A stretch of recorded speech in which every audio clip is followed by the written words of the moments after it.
Sakto. Afternoon mga kasakto. So mga kasakto, update tayo sa ating dito sa Icebird batch 4. So against the light, malakas yung ating presensya ng araw ngayong hapon na ito. So again, malawanag pa sa sikat ng araw yung ating litos. Pero sana yun, tumahimik na si Busing, si Mount Canlaon. Talagang nanahimik na. Sana God's blessings, hindi tumuloy yung abon niya rito sa area natin. So update tayo sa ating litos batch 4. Again, pagkain na pangatlo sa ating litos Icebird. So again, pabilog na at the age of 29 days old ngayong araw na ito, from day after transplant yung ating bilang. So 29 días after transplant, nagpakain tayo ng pangatlo, isang buwan bukas yung ating litos. So kita nyo naman yung mga dahon niya at yung bulas niya is napakaganda. Again sa pagkain, maliwanag nga explain ngayon kasi mayroon tayong kasama sa pag-aabono. So again, sa pagpakain, 1 litro yung distribution sa bawat puno. So yan, improvise na lagayan yung ating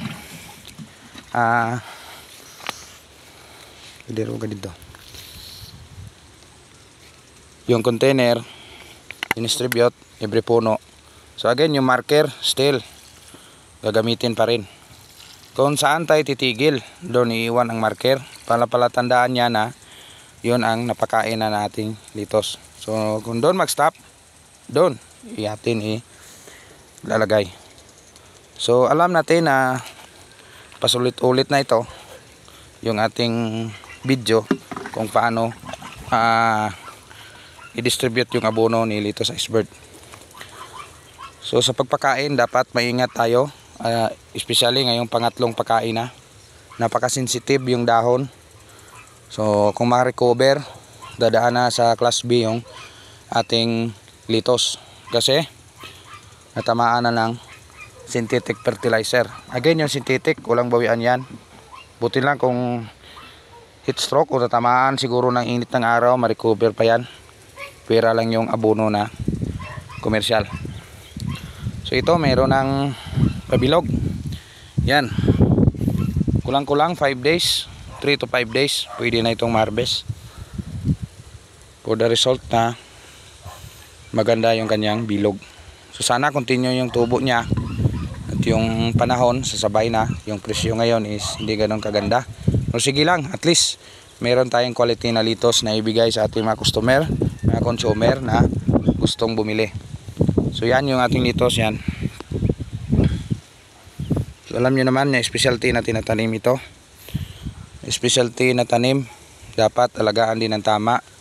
Huwag kampante. Kung merong papasok na insekto, dapat advance kayo. Hindi nyo siya pahayaang makapenetrate, mauna siya sa inyo. Dapat preventive. Prevention is better than cure. Yun ang sabi nga nila sa ating pag-aalaga. Hindi man tayo perpekto sa pagtatanim. Walang tao na perpekto sa pagtatanim. At least nauna kayo lagi sa insekto. Yon ang tamang pag-aalaga. Iwasan nyo bago makapasok. Protektahan nyo ang tanim nyo kung pwede lang. Kasi kung nasa tamang nutrisyon ang tanim nyo, mahirap yan pasukin ang insekto. Hindi natin alam, bukas o makalawa meron namang darating na bagyo. So sana naman may matira at nun pa rin hindi tayo makapagsasabi kung magkano ang kitain nito. Diyos lang ang nakakaalam sa atong pagsisikap kung kailan tayo makaharvest ng tama, makatanim ng paulit-ulit at makapagbigay ng tamang pagkain, makahatid ng pagkain ng tama sa ating kapwa farmers at makashare ng tamang balita. Yun lamang ang ating update sa ating batch 4 litos Icebird, Canlaon City, Negros Oriental. Kasing liwanag ni Bulkan Canlaon. yung ating pagtatanim ngayon. Sana naman samahan ng magandang presyo, magandang timing at magandang pasok ng swerte. Salamat, Insakto TV.